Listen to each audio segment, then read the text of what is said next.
புதுசா முளைச்ச விண்வெளி நாயகன் கமல்ஹாசன் நடிச்ச தக் லைஃப்.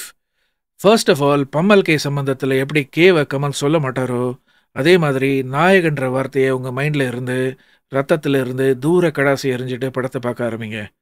ஆரம்பித்த கொஞ்ச நேரத்தில் வந்த Black and white opening episode இந்த ஃபில்ம் வாஸ் ஃபென்டாஸ்டிக். ஷார்ட்ஸாக இருக்கட்டும், லொக்கேஷனாக இருக்கட்டும், த என்டையர் லைட்டிங் அண்ட் கேரக்டர்ஸோட ஃப்ரேமிங்காக இருக்கட்டும், அண்ட் த ஃபாஸ்ட் மூவிங் ஸ்டன்ஸாக இருக்கட்டும், எல்லாமே செம super.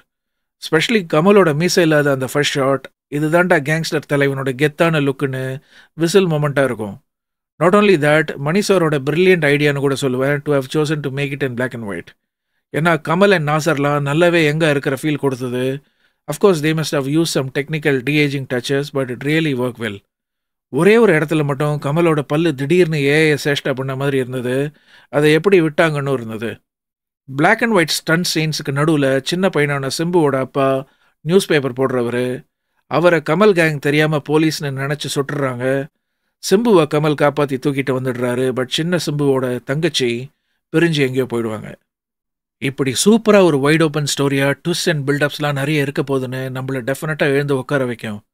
Again the overall Black and white ஸ்டார்ட்டை பார்த்ததும் ஆஹா, கமல் அண்ட் மணிரத்னம் நம்மளோட 38 வருஷம் வெயிட்டிங் வீணா போலடான்னு இருந்தது. அப்புறம் ரங்கராய சக்திவேலோட ஃபேமிலி கேங் அண்ட் சேட்டு வில்லனோட ஃபேமிலி கேங், அவங்களோட மாற்றி மாற்றி சண்டை. இதுக்கு நடுவில் கமலையும் மணி ஜெயிலுக்கு அனுப்பிச்சி வச்சுட்டு the much expected plot of the film, யார் அடுத்த head or successor of the கேங்னு ஒரு இன்டர்னல் கேங் வார் மோடில் படம் நகருது. நாசர் அண்ட் சிம்பு தவிர கேங்கே ஏதோ லீட் டான்ஸருக்கு பின்னாடி ஆடுற மாதிரி ஒருத்தரும் ரெஜிஸ்டர் ஆகல. த்ரிஷா திடீர்னு கமலை ஜெயிலில் போய் பார்க்க, கமல் அதை ஜெயில்னு கொஞ்சம் கூட கவலைப்படாமல் படம் திடீர்னு தக் லைஃப்பில் டீயை சைலண்ட் ஆக்கிட்டு கமலுக்கு பிடிச்ச ஹக் லைஃப் மோடில் எங்கேயோ டீடூர் ஆகும்போது என்னடா இதுன்னு குழப்பம் வர ஆரம்பிக்கும். சரி வெயிட் பண்ணுவோம், த்ரிஷா வச்சு ஒருவேளை பெரிய ட்விஸ்ட் இருக்குன்னு நாமளும் கமல் மாதிரி கிடைச்ச ஹக் லைஃபை விடுவானேன்னு பார்க்க ஆரம்பிச்சிருவோம். படத்தில் கேரக்டர்ஸ்ன்னு பார்த்தா நிறைய தான் இருக்காங்க. அபிராமியோட ஹஸ்பண்ட் இன்ட்ரெஸ்டாக கமல், கமலோட லவ் இன்ட்ரெஸ்டாக த்ரிஷா, த்ரிஷாக்கு யார் இன்ட்ரெஸ்ட்னே தெரியாமல் படம் முக்கி நகரும். Simbu first half did not work for me at all. Specially that ஓவராக அழைச்ச அந்த உரிச்ச கோழி மாதிரியான லுக்கில் இவரா கேங்ஸ்டர்னு மைண்ட் வாய்ஸ் சொல்லிகிட்டே இருந்தது. But he definitely made it up இந்த செகண்ட் ஹாஃப். லுக்ஸும் சரி, பெர்ஃபார்மன்ஸும் சரி, ஸ்டன்ஸும் சரி, சிம்பு மணி சார் சொன்ன மாதிரி was the perfect choice for that ரோல்னு கலக்கிட்டாரு. அப்புறம் தெரிஞ்ச ஃபேஸஸ் லைக் ஜோஜு ஜார்ஜ், சின்னி ஜெயந்த், வையாபுரி, அசோக் செல்வன், பகவதி பெருமாள், சஞ்சனா கிருஷ்ணமூர்த்தி, வடிவுக்கரசி, சேட்டன், ஐஸ்வர்யா லக்ஷ்மின்னு நிறைய பேர் இருக்காங்க. இதில் ஐஸ்வர்யா லக்ஷ்மி கிடைச்ச கொஞ்சம் இடத்துல ரொம்ப நல்லா ஆக்ட் செஞ்சுருக்காங்க. அசோக் செல்வன் நறுக்குன்னு மீசெல்லாம் வச்சு நல்லா தான் நடிச்சிருக்காரு. பட் கொஞ்சம் மக்கான காப்பாக தான் இருக்கார். கமல் 2 வருஷம் யாக்கூசான்னு மார்ஷியல் ஆர்ட்ஸ் சண்டெல்லாம் கற்றுட்டு திரும்ப வருவார். வந்த அப்புறம் திருப்பி கேஸை ஃப்ரெஷ்ஷாக ஆரம்பிப்பார் கமலை வச்சே. அது வரைக்கும் போலீஸ் என்ன செஞ்சிட்டு இருந்தாங்க தெரியல. ஓவரால் ஒரு கேங்ஸ்டர் படம்னா தேவையான ஸ்டண்ட்டுக்கு பஞ்சமே இல்லை. Anbu Arivu team has done a phenomenal work. Top class stunts and kudos to Kamal sir for executing with a lot of conviction, specially for his age. But இது கேங்ஸ்டர் படம் இல்லை, இமோஷன் ட்ரிவன் படம்னு பிளாட் எகிரும்போது தான் படமும் எகிருது. அண்ட் நிறைய இடத்துல gang leader Kamal look like a puppet. அதில் ஜோக் அடிக்கிறேன்னு சிரிப்பு வராத காமெடிலாம் வேறு நிறைய இருக்குது.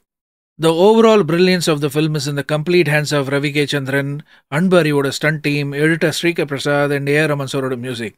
அதுலேயும் ஆஸ் யூஷுவல் ஆல்பமில் தான் 9 பாட்டு.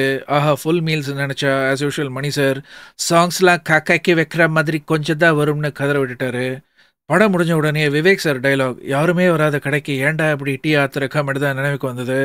ஏன்னா முத்தமழை சாங்கில் சின்மயி வருஷனா தி வருஷனான்னு என்னமா எல்லாரும் பேசி தள்ளினோம்.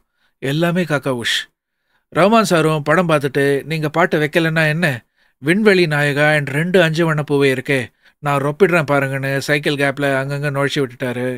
தீமேட்டிக் ஸ்கோர்ஸ் பெருசாக இல்லாதது கொஞ்சம் வருத்தம் தான். சிம்புக்கு மட்டும் அந்த பீட் ஸ்கோர் ஒன்று அடிக்கடி வருது. மற்றபடி ஸ்கோர்னு பெருசாக இல்லை. மறுபடியும் சொல்கிறேன், நாயகன் 2ன்னு மட்டும் எக்ஸ்பெக்ட் பண்ணாமல் பாருங்கள். இது தக் லைஃப், இது தக் லைஃப்னு மெடிடேஷன் செஞ்சுட்டே வர பாருங்கள். இல்லைனா மைண்டில் இந்தியன் 2, அபூர்வ சகோதரர்கள், 7ஆம் அறிவு போதி தர்மர்லாம் எட்டி பார்த்துட்டு நம்மளை பிராண்டிட்டு போவாங்க. மொத்தத்தில் Thug Life brilliant film on the technical front, but falls apart on the emotional front. Building strong தான், பட் பேஸ்மெண்ட் ஐம் சாரி கொஞ்சம் வீக். கன்னடத்தில் சொன்னால் சொல்ப வீக்.